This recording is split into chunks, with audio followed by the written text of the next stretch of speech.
আসসালামাইকুম।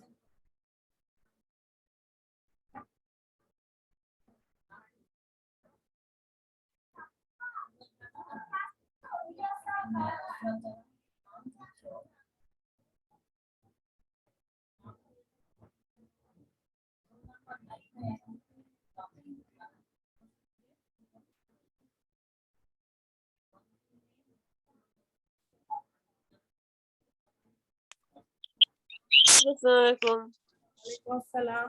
শুনতে পাচ্ছ তোমরা? আসসালামু আলাইকুম।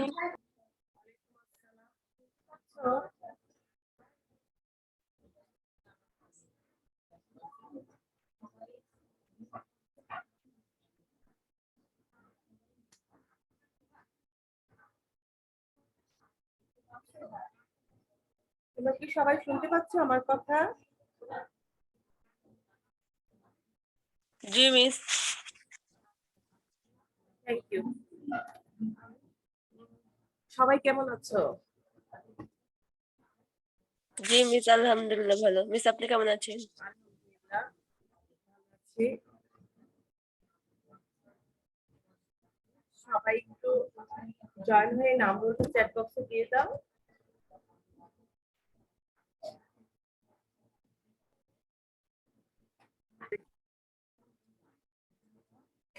গত ক্লাসে তোমাদের এই কাজটা বাড়িটা ছিল, মনে আছে? মিস বাড়ির কাজ তো করেন। এই যে এই কাজটি এটা তো ক্লাসেই সমাধান করানো মুখোমুখি। হয়েছে, মুখোমুখি করানো হয়েছিল। আচ্ছা ঠিক আছে, তাহলে আমরা আজকে বহু নির্বাচনী নিয়ে আলোচনা করি, তারপর সৃজনশীলে চলে যাব। আচ্ছা, 1 নম্বর বলো, হিসাব সংরক্ষণের জন্য দুতরফা দাখিলা পদ্ধতি বেশি জনপ্রিয় কেন? বলতো সঠিক উত্তর কোনটি হবে? পূর্ণাঙ্গ এবং বিজ্ঞানসম্মত পদ্ধতি বলে। Very good. পূর্ণাঙ্গ এবং বিজ্ঞানসম্মত পদ্ধতি বলে। তারপর আসো, দুতরফা দাখিলা পদ্ধতির বৈশিষ্ট্য হলো এই পদ্ধতিতে দাতা ও গ্রহীতা দুটি পক্ষ থাকবে, মোট ডেবিট অঙ্ক সর্বদাই মোট ক্রেডিট অঙ্কের সমান হবে, গ্রহীতার হিসাব ক্রেডিট ও দাতার হিসাব ডেবিট হবে। বলো নিচের কোনটি সঠিক?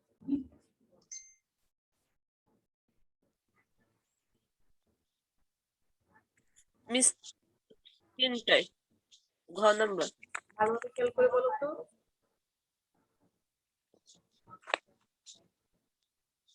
মিস একই মিস। এক ও দুই। দেখো দুই। এই পদ্ধতিতে দাতা গ্রহীতা দুটি পক্ষ থাকবে, মোট ডেবিট অঙ্ক সর্বদাই মোট ক্রেডিট অঙ্কের সমান হবে।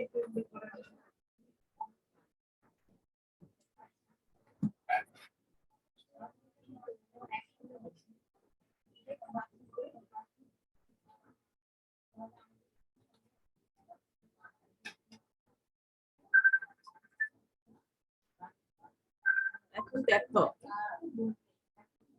নিম্নবর্ণিত উদ্ধৃতিটি পড়ে 3, 4 ও 5 নং প্রশ্নের উত্তর দাও। 1 জানুয়ারি 2017 তারিখে রোমা টেরার্সের মোট সম্পদ ও মোট দায়ের পরিমাণ ছিল যথাক্রমে 1,80,000 ও 75,000 টাকা। 31 ডিসেম্বর 2017 তারিখে তার কি ছিল? নগদ 80,000 টাকা, মজুত পণ্য 34,000 টাকা, দেনাদার 96,000 টাকা, আসবাবপত্র 40,000 টাকা, পাওনাদার 45,000 টাকা, ব্যাংক ঋণ 50,000 টাকা। বছরের মাঝামাঝি মালিক অতিরিক্ত আনয়ন করেন 60,000 টাকা এবং ব্যবসা হতে মালিক নগদ উত্তোলন করেন 35,000 টাকা। এখন বলো, সবাই ক্ষেত্রটাকে সামনে রাখো। এখন দেখো আমাদের প্রশ্নে কি বলেছে। বলেছে ব্যবসার প্রারম্ভিক মূলধনের পরিমাণ কত। তাহলে বলো তো প্রারম্ভিক মূলধনের পরিমাণ কত হবে? বলো তো প্রারম্ভিক মূলধনের পরিমাণ কত হবে?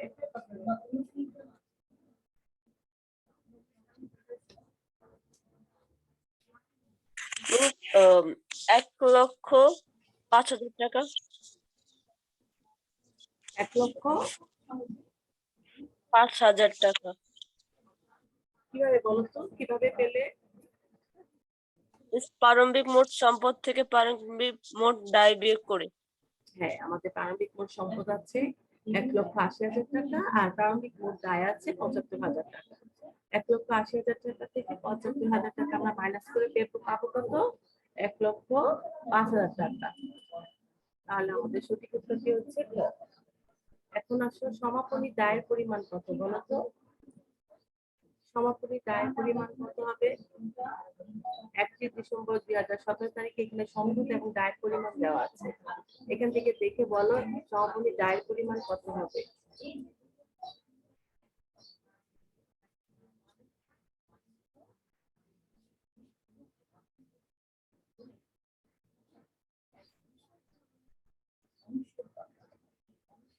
পঁচানব্বই হাজার টাকা।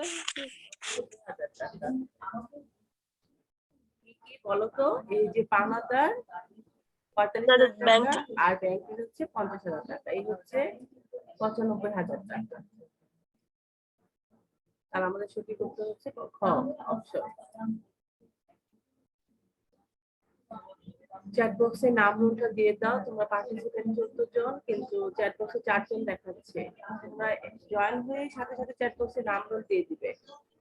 এখন বলো 2017 সালে মুনাফার পরিমাণ কত? বলো তো মুনাফার পরিমাণ কত হবে?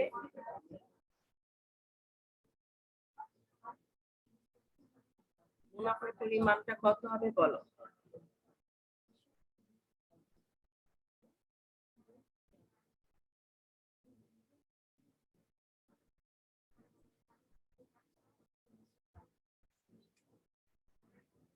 দেখো সমাপনী সম্পদটা আগে যোগ করো। 80,000, 34,000, 96,000, আশাপত্র 40,000।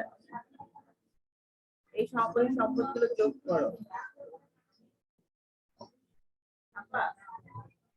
2,50,000। আর সমাপনী দায় কত? 95,000। 1,55,000।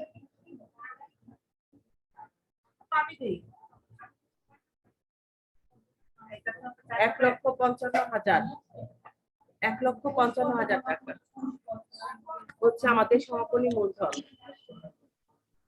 প্রারম্ভিক মূলধন কত পেয়েছিলে? বলেছিলে প্রারম্ভিক মূলধনের পরিমাণ কত? 1,05,000 টাকা। প্রারম্ভিক মূলধন হচ্ছে 1,05,000। সমাপনী মূলধন পেলাম 1,55,000। এখন সূত্রগুলো বসাও।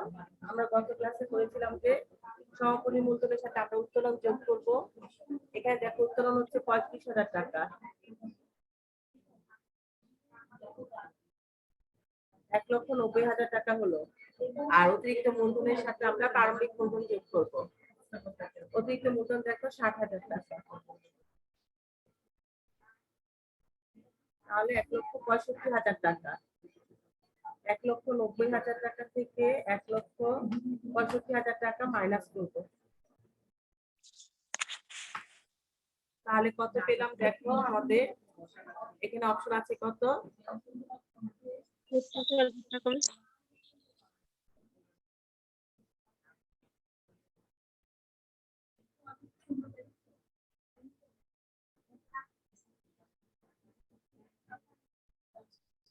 25,000 টাকা। দেখো তো কিভাবে।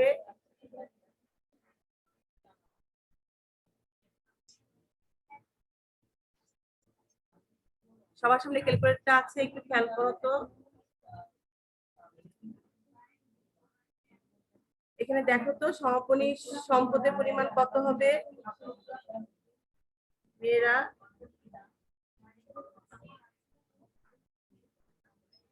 তোমাদের সামনে ক্যালকুলেটর নেই? দেখো নগদ 80,000 টাকা যোগ হচ্ছে মজুত পণ্য 34,000 টাকা, তারপর 96,000 টাকা, আশাপত্র 40,000 টাকা, এই হচ্ছে 2,50,000 টাকা।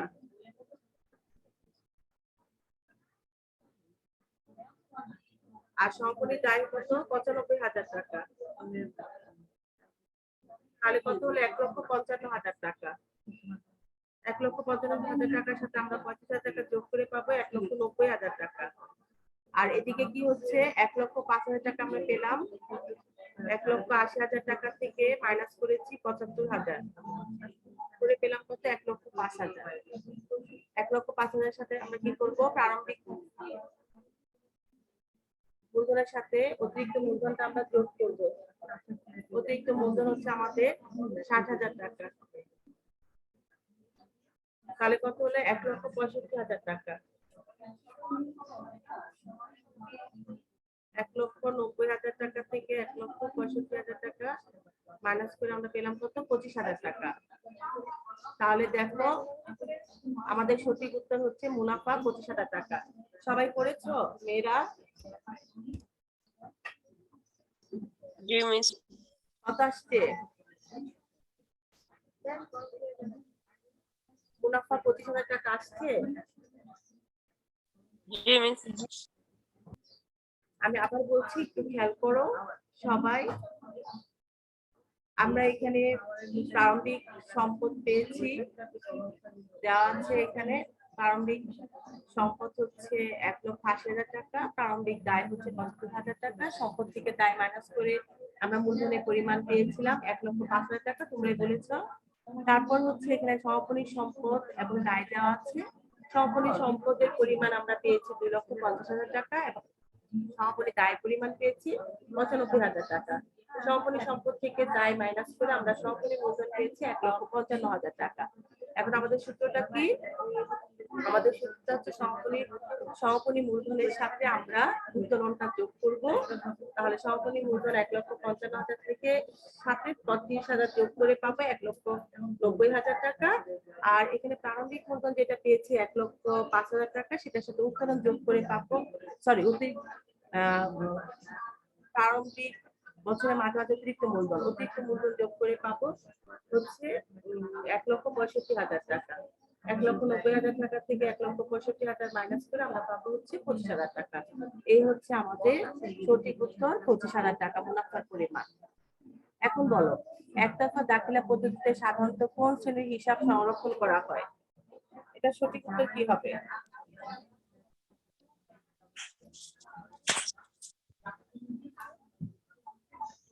একতরফা দাখিলা পদ্ধতিতে সাধারণত কোন শ্রেণীর হিসাব সংরক্ষণ করা হয়? মিস ঘ নাম্বার। কি হবে বলো? সম্পদ, দায়, ব্যয়। কি হবে বলো তো? দায় একতরফা দায় ও ব্যয়।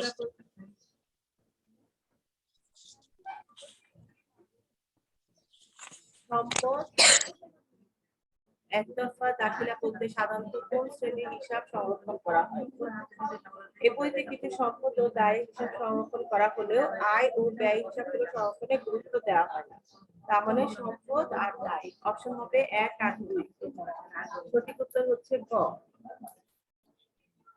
সঠিক উত্তর হচ্ছে আমাদের ক, সম্পদ আর দায়। এখন বলো, নিচে কোনটি সঠিক বলো তো? কোন সূত্রটি সঠিক হবে?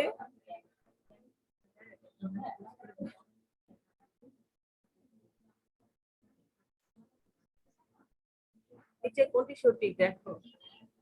ক নাম্বার। কি হবে বলো? প্রারম্ভিক মূলধন সমান প্রারম্ভিক মোট সম্পদ মাইনাস প্রারম্ভিক মোট দায়।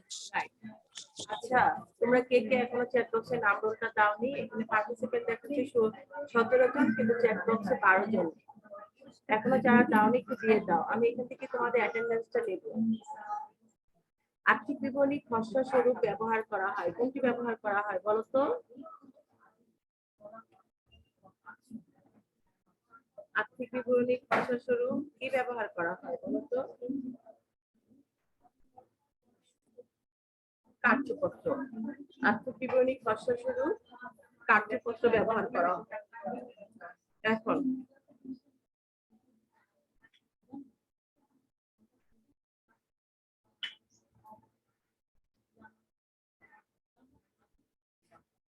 মাইশা পড়ো তো, প্রশ্নটা পড়ো।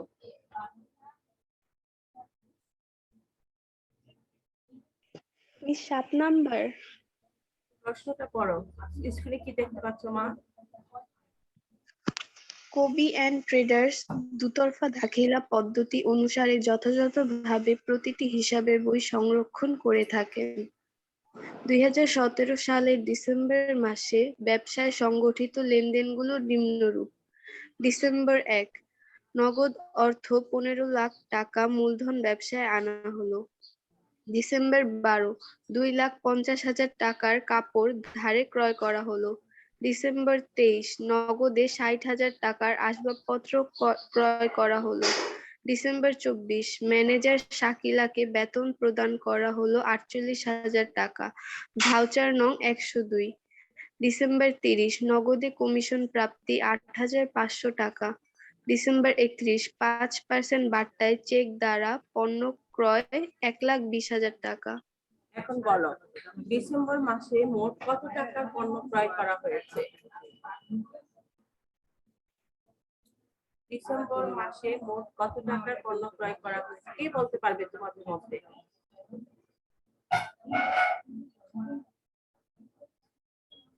2,50,000। 2,50,000 ডিসেম্বর 12 তারিখ। আর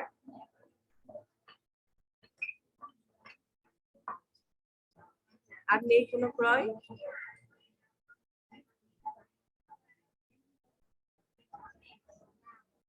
আর একটু ভেবে দেখে বলো তো আর কি কি আসবে? মিস 3,10,000। হ্যাঁ বলো। পাইনি, আবার বলো তো। নগদ আসবাব শোনো 23 তারিখে নগদে 60,000 টাকা আসবাবপত্র ক্রয়। আসবাবপত্র ক্রয় হলে ডেবিট ক্রেডিট কি হবে বলো তো? এটা দুইটি পক্ষ, কি কি পক্ষ বলো তো আগে?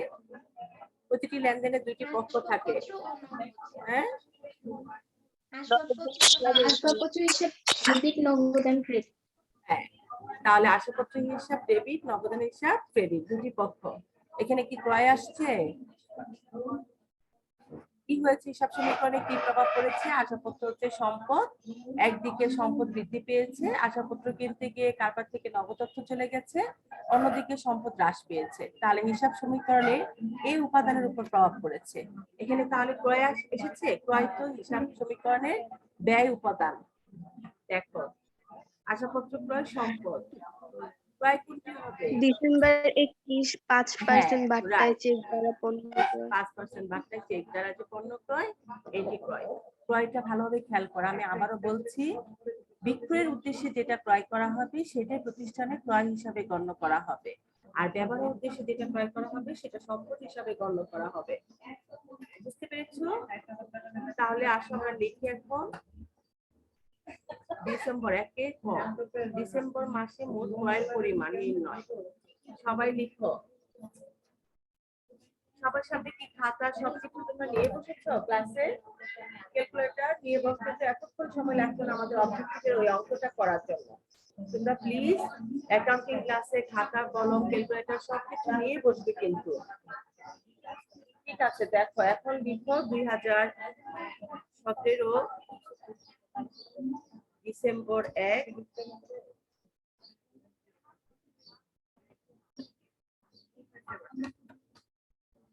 ডিসেম্বরের 1 তারিখ আমরা কি লিখবো? বিবরণের ঘরে লিখবো, সরি ডিসেম্বরের 2 তারিখ, 2 তারিখ আমরা লিখবো ধারে পণ্য ক্রয়,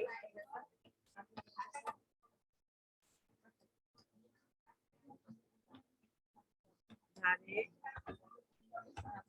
সবাই লিখছো? এরা তোমরা কি সবাই লিখছো? একটু কথা বলতে হবে যে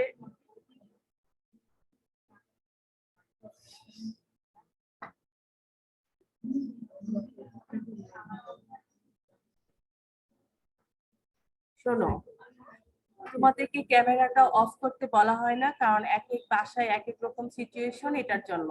তার মানে এই না যে তোমরা জয়েন করে মিউট করে কোনো কথা বলবে না। তোমরা লিখছো কিনা কিছুই দেখতে পাচ্ছি না।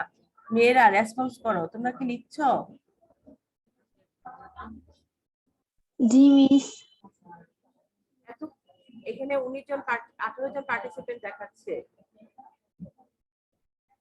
যদি এরকম হয় তাহলে অফিসিয়ালি কিন্তু বলা হবে, যেন অফিসিয়ালি ভাবে প্রতিষ্ঠান থেকে বলা হবে যে সবাই ভিডিও অন করে রাখবে, তোমরা যদি রেসপন্স না করো। ঠিক আছে, ধারে পণ্য ক্রয় এখানে কত টাকা হবে? 15 লক্ষ টাকা। সবাই লিখো।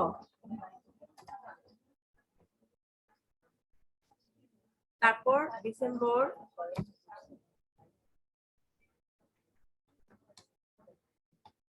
31 তারিখ। এখন বলো, চেকের মাধ্যমে যে পণ্য ক্রয় করা হয়েছে কত টাকা আসবে? টাকার পরিমাণ কে বলতে পারবে? বলো, টাকার পরিমাণ কত হবে?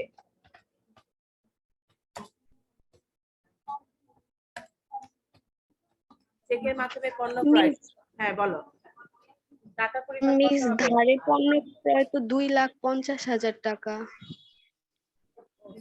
Thank you. আমি 1 তারিখেটা দেখছি। 2,50,000।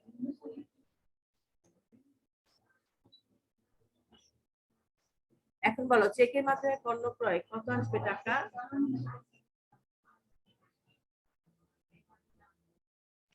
1,20,000 টাকা।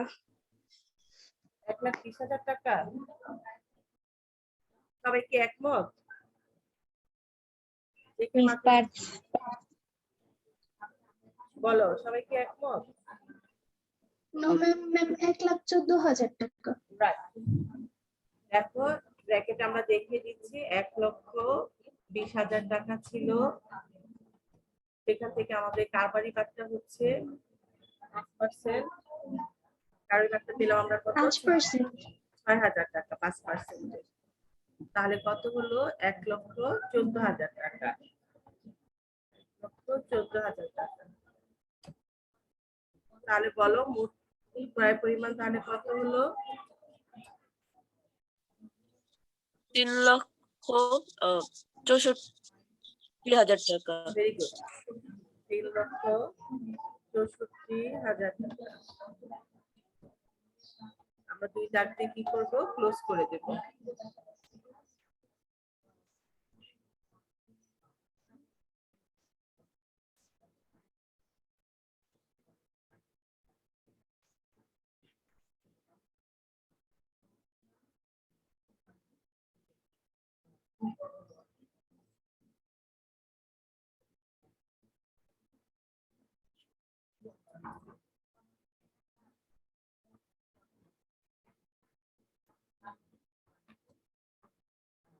উত্তর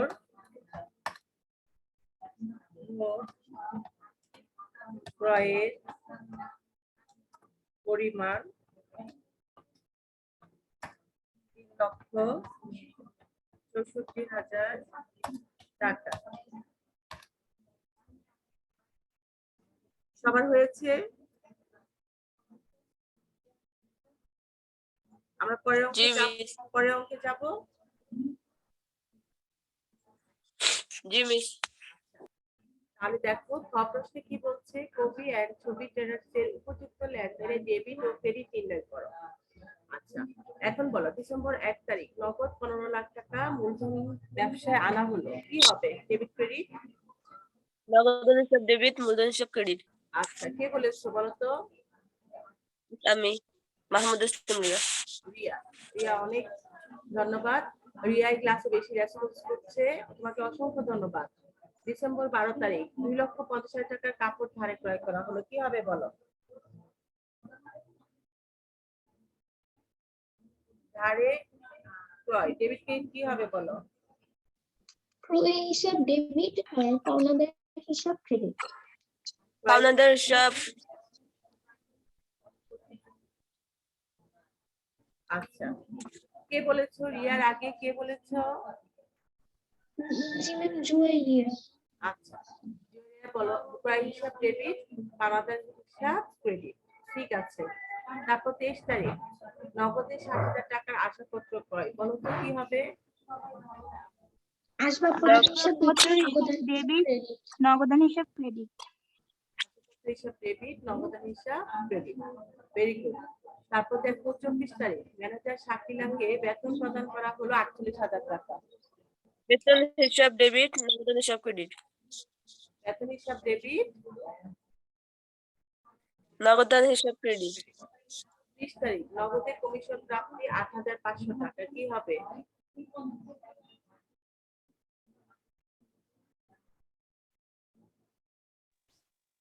নগদে কমিশন হিসাব ডেবিট, নগদান হিসাব ক্রেডিট। দেখেন করো, নগদে কমিশন প্রাপ্তি 8,500 টাকা। প্রাপ্তি মানে পেয়েছো, কমিশন পেয়েছো ৮৫০০ টাকা, তাহলে কি হবে?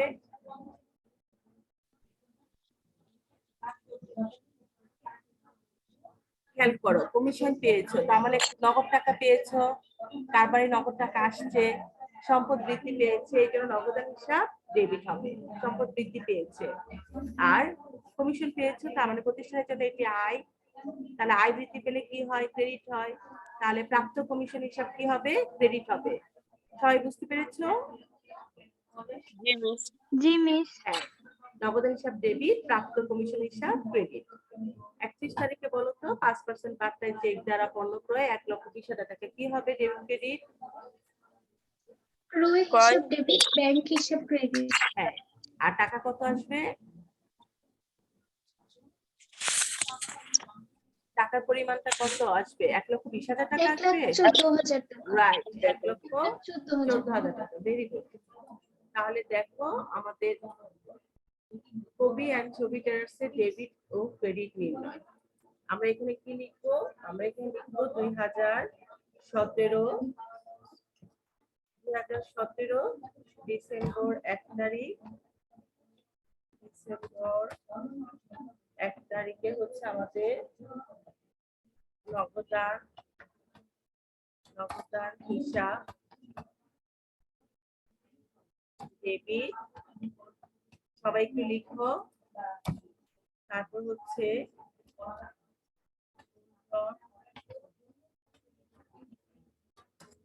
হিসাব ক্রেডিট, হিসাব ক্রেডিট। আমাদের টাকার পরিমাণ কত? আমাদের টাকার পরিমাণ হচ্ছে 15 লক্ষ টাকা। 15 লক্ষ টাকা। কারণটা মেয়েরা খেয়াল করো, যদি কারণ কোনো সময় প্রশ্ন থাকবে যে কারণ সহ ডেবিট ক্রেডিট নির্ণয় করো, আবার কোনো সময় প্রশ্ন থাকবে না, শুধু বলবে কি ডেবিট ক্রেডিট নির্ণয় করো, তোমরা অবশ্যই কারণটা লিখবে। ডেবিট ক্রেডিট নির্ণয় বলা থাকলেও তোমরা কারণটা লিখবে। তাহলে কারণ কি?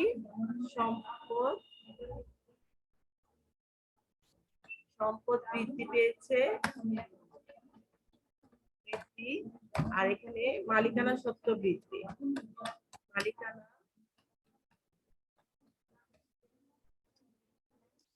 মালিকানা সত্ত্ব বৃদ্ধি।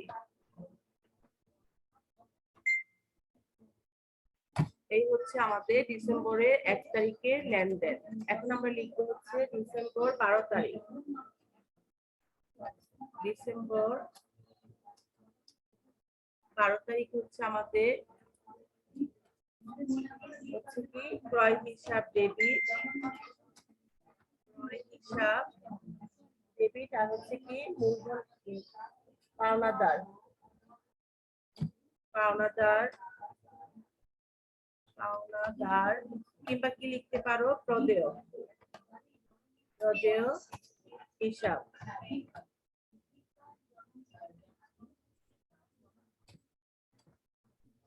এখানে কি হবে? ডেবিট হচ্ছে ক্রেডিট। আমাদের টাকার পরিমাণ কত?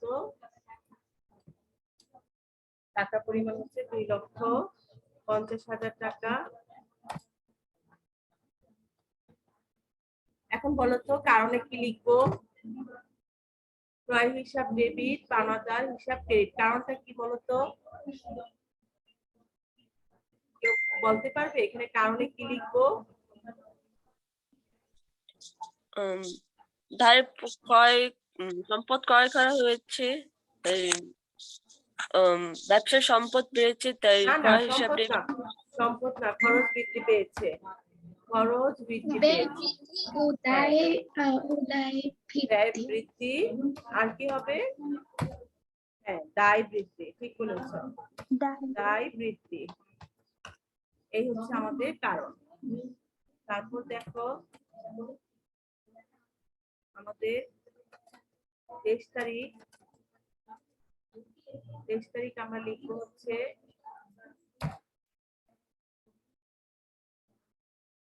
23 তারিখ কি হচ্ছে? আসবাবপত্র হিসাব ডেবিট, আসবাবপত্র হিসাব ডেবিট নগদান হিসাব ক্রেডিট নগদান হিসাব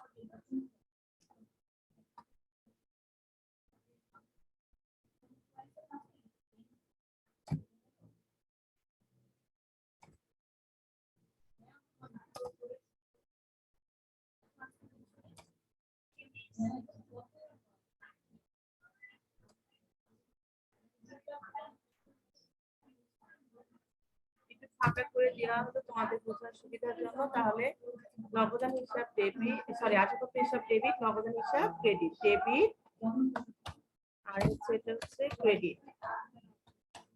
আমাদের টাকার পরিমাণ হচ্ছে 60,000 টাকা। 60,000 টাকা। এখন বলো তো কারণ আশাপত্র হিসাব ডেবিট কেন? সম্পদ বৃদ্ধি, সম্পদ হ্রাস। সম্পদ রাইট।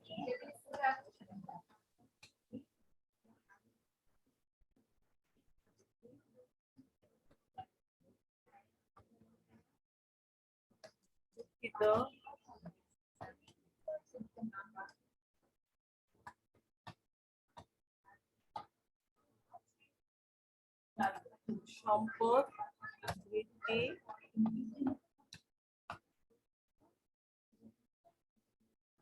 সম্পদ হ্রাস।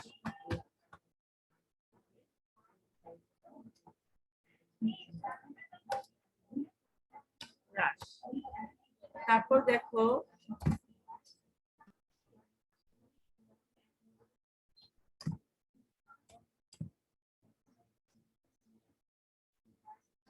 তেইশ তারিখের পরে হচ্ছে আমাদের 24 তারিখ। 24 তারিখে হবে কি বেতন হিসাব ডেবিট, বেতন হিসাব ডেবিট, নগদান হিসাব ক্রেডিট, নগদান হিসাব ডেবিট ক্রেডিট। টাকা হচ্ছে আমাদের বেতন বাবদ 48,000 টাকা। 48,000 টাকা আমাদের। এখন বলো বেতন ডেবিট আর নগদ হিসাব ক্রেডিট কারণটা বলো তো? ব্যয় ব্যয় বৃদ্ধিতে বৃদ্ধি ও সম্পদ হ্রাস। Very good. ব্যয় বৃদ্ধি, ব্যয় বৃদ্ধি, সম্পদ হ্রাস।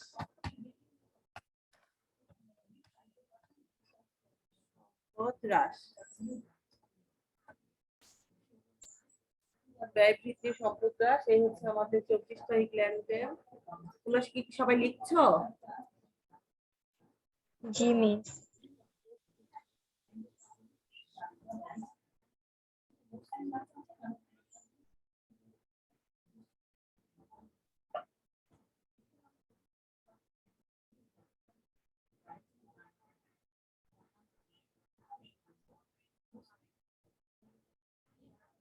লিসেন করে এখন আমরা 30 তারিখ লেনদেনটি করব। 30 তারিখে হচ্ছে নগদান হিসাব ডেবিট, হিসাব ডেবিট, প্রাপ্ত কমিশন, প্রাপ্ত কমিশন হিসাব ক্রেডিট, হিসাব ক্রেডিট। আমাদের টাকার পরিমাণ হচ্ছে 8,500 টাকা। 8,500 টাকা। এখন বলো তো কারণটা কি হবে? মেয়েরা বলো তো কারণ কি হবে? নগদান হিসাব ডেবিট, প্রাপ্ত কমিশন হিসাব ক্রেডিট। কারণটা কি? সম্পদ বৃদ্ধি ও আয় বৃদ্ধি। সম্পদ বৃদ্ধি, ভেরি গুড। সম্পদ বৃদ্ধি আর আয় বৃদ্ধি। সম্পদ বৃদ্ধি আর হচ্ছে আমাদের আয় বৃদ্ধি, আয় বৃদ্ধি। তারপর লাস্ট যেটি আমাদের আছে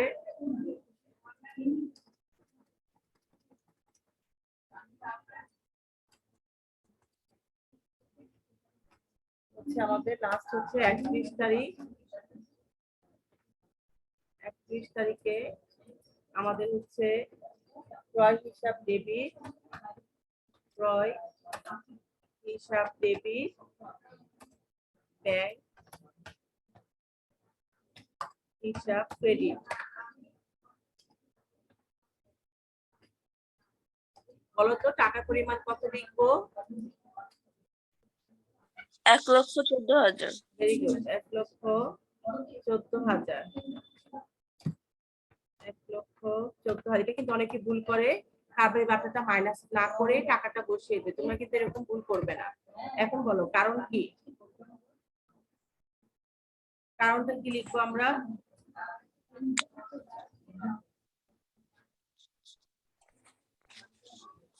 ব্যয় বৃদ্ধি ও সম্পদ হ্রাস। কারণটা হচ্ছে ব্যয় বৃদ্ধি।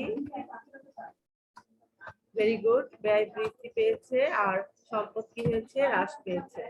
ক্রয় করতে গিয়ে আমার ব্যাংকে টাকার পরিমাণ কমে গেছে, এই জন্য কি হলো? সম্পদ কি হলো? হ্রাস পেল। আর ক্রয় করা হয়েছে, প্রতিষ্ঠানের খরচ বৃদ্ধি পেয়েছে, এই জন্য ব্যয় বৃদ্ধি পেয়েছে। এই জন্য ক্রয় হিসাব ডেবিট হয়েছে, সম্পদ হ্রাস পাওয়াতে ব্যাংক হিসাব ক্রেডিট হয়েছে।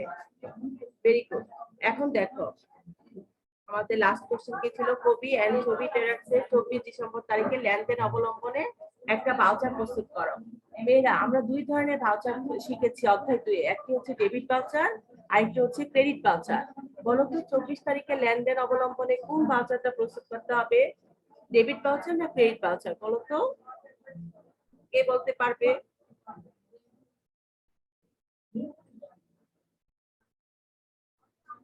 আচ্ছা, তোমাদেরকে বলি, আমরা যখন কোন প্রতিষ্ঠানে খরচ হবে সেটার জন্য ডেবিট ভাউচার প্রস্তুত করা হবে, আর প্রতিষ্ঠানের আয় হলে সেটার জন্য আমাদের ক্রেডিট ভাউচার প্রস্তুত করতে হবে। তোমরা খাতায় নোট লিখে রাখো, খরচের জন্য ডেবিট ভাউচার প্রস্তুত করা হয় এবং আয়ের জন্য ক্রেডিট ভাউচার প্রস্তুত করা হয়। তাহলে বেতন প্রদান করা হয়েছে, এটা প্রতিষ্ঠানের জন্য খরচ, এই জন্য আমরা ডেবিট ভাউচার প্রস্তুত করব। তাহলে দেখো ডেবিট ভাউচার, দেখো একের পর কবি এন্ড ছবি ট্রেডার্স এর ডেবিট ভাউচার প্রস্তুত করা হলো। কবি এন্ড ছবি ট্রেডার্স ডেবিট ভাউচার নম্বর। আমাদের ডেবিট ভাউচার নম্বর প্রশ্নে কত আছে? কে বলতে পারবে বলো তো? তোমাদের মধ্যে কে বলতে পারবে আমাদের ডেবিট কত? 102। ভেরি গুড, আমাদের ডেবিট ভাউচার নাম্বার 102। হিসাব খাতের নামটা কি হবে? বেতন। ঠিক আছে, এখন তারিখ, গ্রহণকারীর নাম। তারিখ কি দিবে বলো তো? তারিখ কত তারিখ? এটা 24 তারিখ। 24/2017 24 ডিসেম্বর 2017। হ্যাঁ 24/12/2017। তারপর গ্রহণকারীর নাম শাকিলা। ঠিকানা নেই, আমাদের কোনো ঠিকানা দেওয়া আছে প্রশ্নে?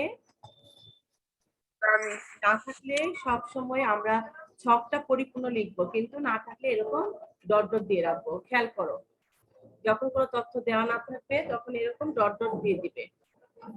এখন ক্রমিক রং কি? 1 নাম্বার ক্রমিক রং দিব। খরচের বিবরণ, ম্যানেজার শাকিলাকে বেতন প্রদান।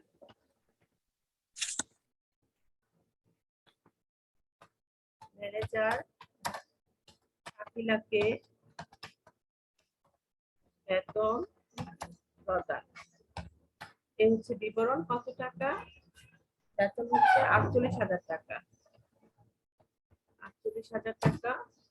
আমাদের আর কোনো কিছু নেই, যেটা আর থাকতো তাহলে আমরা সেটা আরো সেগুলো কি হতো? যোগ হতো। তাহলে এই 48,000 টাকা আমরা 2 দাগ দিয়ে কি করবো? হিসাবটাকে বন্ধ করে দেব।